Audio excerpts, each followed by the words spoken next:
This little exercise is about fractions.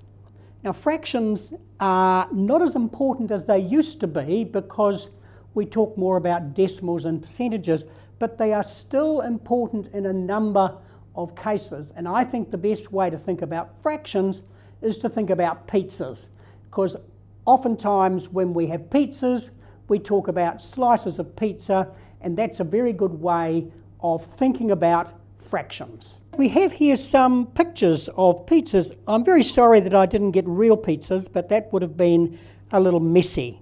We've got here some pictures of pizzas. We didn't use real pizzas because that would have been a little messy, but I'm going to turn over the pizzas now so we can see the sizes of bits that they've been cut up into. As you can see, they've been cut up into portions. When we turn them over, we'll see the sizes of those portions as fractions. So we've now got our pizzas turned over to reveal the sizes of the portions. So all of those sizes of all of those portions are actually fractions of different sizes. Now, the important thing about fractions is that the top number is the number of the piece, the bottom number is the size of the piece. So we have here half a pizza, that's one portion, and it means that you need two pieces to make up a whole pizza. Now you'll notice that a slightly smaller piece of pizza is 1/3. It's still one piece, but there are three required to make up the whole pizza. Now when you buy pizzas, in most occasions, they are eighths of a pizza. The guy goes chop, chop, chop, and chops them into 8 pieces. Now the 8 represents the number of pieces to make up a full pizza. The 1 represents the number or the number of slices.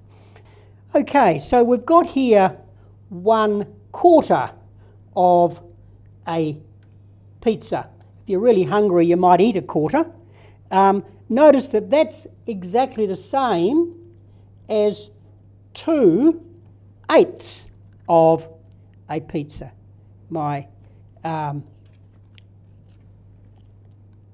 So those two there are the same as each other. So when you multiply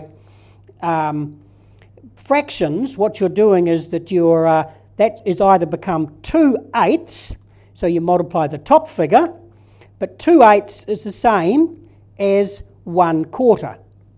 In the same way, if we take 1/3 of a pizza, that's exactly the same as 2/6. That goes there, and that goes there.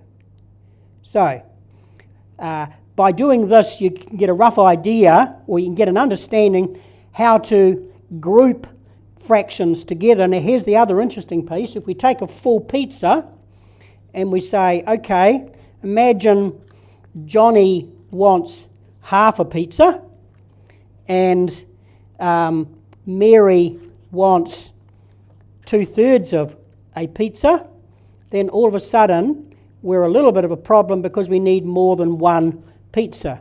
So that's actually one pizza plus a little bit left over. What's the difference between that?